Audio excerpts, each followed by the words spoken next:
ओम श्री साईनाथाय नमः। आज हम बाबा की कृपा से अध्याय 9 में पहुंच गए हैं। यदि आप मेरा चैनल पहली बार सुन रहे हैं तो प्लीज़ सब्सक्राइब करें और कमेंट में बताएं कि आपको मेरा पारायण कैसा लगा। ओम साई राम। अध्याय 9। विदा होते समय बाबा की आज्ञा का पालन करना और अवज्ञा करने के परिणामों के कुछ उदाहरण। भिक्षावृत्ति और उसकी आवश्यकता। भक्तों तरखन कुटुंब के अनुभव। गत अध्याय के अंत में केवल इतना ही संकेत किया गया था कि लौटते समय जिन्होंने बाबा के आदेशों का पालन किया वे सकुशल घर लौटे और जिन्होंने अवज्ञा की उन्हें दुर्घटनाओं का सामना करना पड़ा। इस अध्याय में यह कथन अन्य कई पुष्टिकारक घटनाओं और अन्य विषयों के साथ विस्तार पूर्वक समझाया जाएगा। शिरडी यात्रा की विशेषता।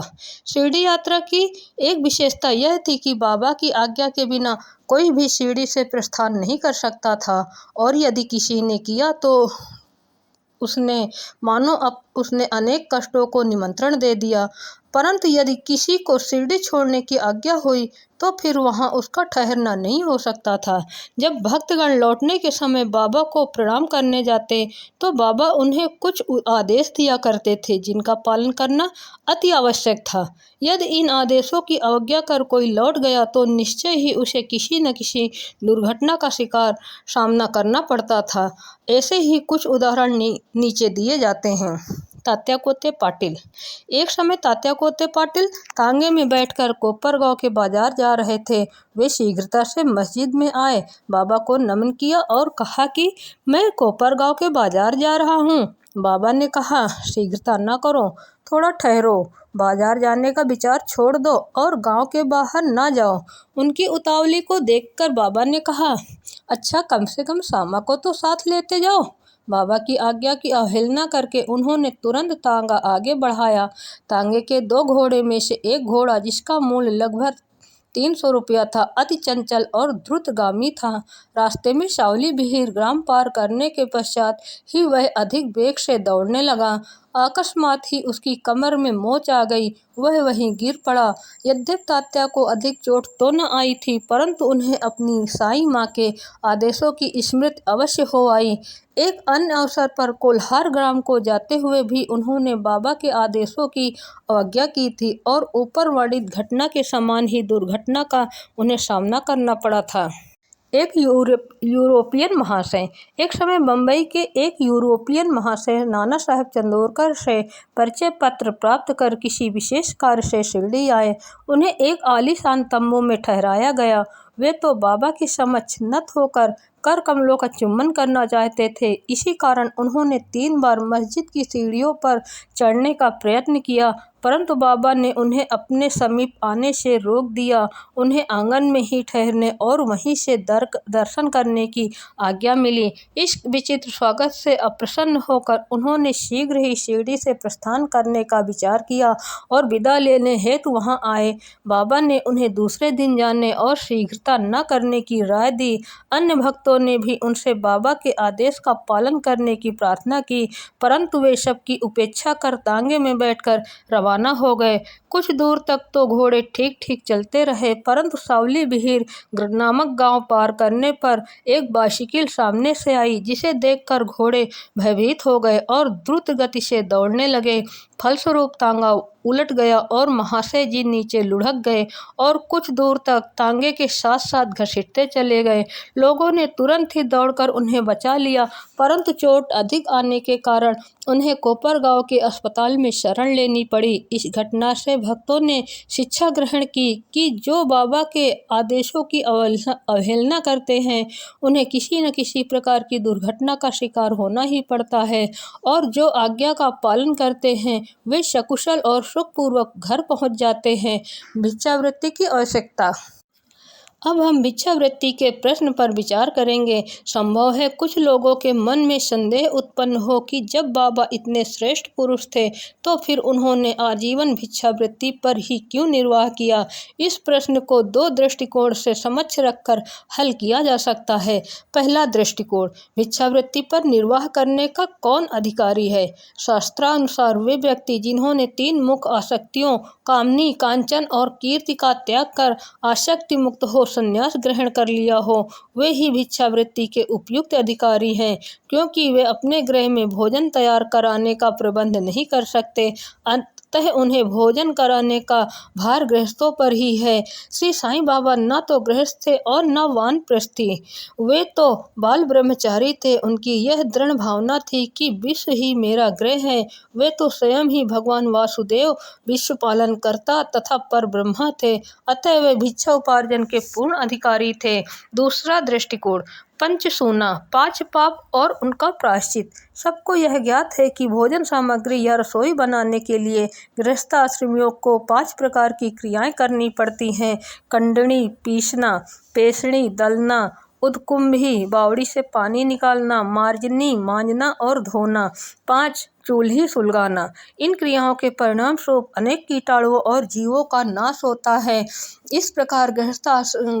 उन्होंने संपूर्ण घटना का विवरण अपने पुत्र को पत्र द्वारा सूचित किया और उससे प्रार्थना की कि वह पत्र बाबा के श्री चरणों में अर्पित रखकर उनसे कहना कि वे इस अपराध के लिए क्षमा प्रार्थी हैं। यह घटना बांद्रा में लगभग दोपहर को हुई थी और उसी समय शिरडी में जब दोपहर की आरती प्रारंभ होने वाली थी कि बाबा ने श्रीमती तरखंड से कहा, माँ, मैं कुछ भोजन पाने के विचार से तुम्हारे घर बांद्रा गया था। द्वार में ताला लगा देखकर भी मैंने किसी प्रकार गृह में प्रवेश किया, परंतु वहां देखा कि भाव श्री तरखंड मेरे लिए खाने को कुछ नहीं रख गए हैं, अतः मैं भूखा ही लौट आया हूँ। किसी को भी बाबा के वचनों का अभिप्राय समझ में नहीं आया, परंतु उनका पुत्र जो समीप ही खड़ा था सब कुछ समझ गया कि बांद्रा में पूजन में कुछ तो त्रुटि हो गई है, इसीलिए वह बाबा से लौटने की अनुमति मांगने लगा, परंतु बाबा ने आज्ञा न दी और वहीं पूजन करने का आदेश दिया। उनके पुत्र ने शिरडी में जो कुछ हुआ उसे पत्र में लिखकर पिता को भेजा और भविष्य में पूजन में सावधानी बरतने की विनती की। दोनों पत्र डाक द्वारा दूसरे दिन दोनों पक्षों को मिले। क्या यह घटना आश्चर्यपूर्ण नहीं है? श्रीमती तरखंड। एक समय श्रीमती तरखंड ने 3 वस्तुएं अर्थात भरित भुर्ता यानी मसाला मिश्रित भुना हुआ बैंगन और दही काचर्या, बैंगन के गोल टुकड़े घी में तले हुए और पेड़ा मिठाई बाबा के लिए भेजी। बाबा ने उन्हें किस प्रकार स्वीकार किया इसे अब देखेंगे। बांद्रा के श्री रघुवीर भास्कर पुरंदरे बाबा के परम भक्त थे। एक समय वे शिरडी को जा रहे थे। श्रीमती तरखंड ने श्रीमती पुरंदरे को 2 बैंगन दिए और उनसे प्रार्थना की कि शिरडी पहुंचने पर वे एक बैंगन का भुर्ता और दूसरे का काचर्या बनाकर बाबा को भेंट कर दे। शिरडी पहुंचने पर श्रीमती पुरंदरे भुर्ता लेकर मस्जिद गई। बाबा उसी समय भोजन को बैठे ही थे। बाबा को वह भुर्ता बड़ा स्वादिष्ट प्रतीत हुआ, इस कारण उन्होंने थोड़ा थोड़ा सभी को वितरित किया। इसके पश्चात ही बाबा ने काचर्या लाने को कहा। राधा कृष्ण माई के पास संदेशा भेजा गया कि बाबा काचर्या मांग रहे हैं। वे बड़े असमंजस में पड़ गई कि अब क्या करना चाहिए। बैंगन की तो अभी रीत ही नहीं है। अब वो समस्या उत्पन्न हुई कि बैंगन किस प्रकार उपलब्ध हो। जब इस बात का पता लगाया गया कि भुर्ता लाया कौन था, तब ज्ञात हुआ कि बैंगन श्रीमती पुरंदरे लाई थी तथा उन्हें ही काचर्या बनाने का कार्य सौंपा गया। अब प्रत्येक को बाबा की इस पूछताछ का अभिप्राय विदित हो गया और सबको बाबा की सर्वज्ञता पर महान आश्चर्य हुआ। दिसंबर सन 1915 में श्री गोविंद बालाराम मानकर शिरडी जाकर वहां अपने पिता की अंत्येष्टि क्रिया करना चाहते थे। प्रस्थान करने से पूर्व वे श्रीमती तरखंड से मिलने आए। श्रीमती तरखंड बाबा के लिए कुछ भेंट शिरडी भेजना चाहती थी। उन्होंने पूरा घर छान डाला, परंतु केवल एक पेड़े के अतिरिक्त कुछ न मिला और वह पेड़ा भी अर्पित नैवेद्य का था। बालक गोविंद ऐसी परिस्थिति देखकर रोने लगा, परंतु फिर भी अति प्रेम के कारण वही पेड़ा बाबा के लिए भेज दिया। उन्हें पूर्ण विश्वास था कि बाबा उसे अवश्य स्वीकार कर लेंगे। शिरडी पहुंचने पर गोविंद मानकर बाबा के दर्शनार्थ गए, परंतु वहां पेड़ा ले जाना भूल गए। बाबा यह सब चुपचाप देखते रहे, परंतु जब वह पुनः संध्या समय बिना पेड़ा लिए हुए वहां पहुंचा तो फिर बाबा शांत न रह सके और उन्होंने पूछा कि तुम मेरे लिए क्या लाए हो? उत्तर मिला, कुछ नहीं। बाबा ने पुनः प्रश्न किया और उसने वही उपयुक्त उत्तर फिर दोहरा दिया। अब बाबा ने स्पष्ट शब्दों में पूछा, क्या तुमको माँ श्रीमती तरखंड ने चलते समय कुछ मिठाई नहीं दी थी?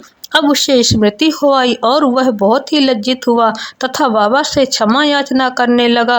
वह दौड़कर शीघ्र ही वापस गया और पेड़ा लाकर बाबा के सम्मुख रख दिया। बाबा ने तुरंत ही पेड़ा खा लिया। इस प्रकार श्रीमती तरखंड की भेंट बाबा ने स्वीकार की और भक्त मुझ पर विश्वास करता है, इसलिए मैं स्वीकार कर लेता हूँ। यह भगवत वचन सिद्ध हुआ।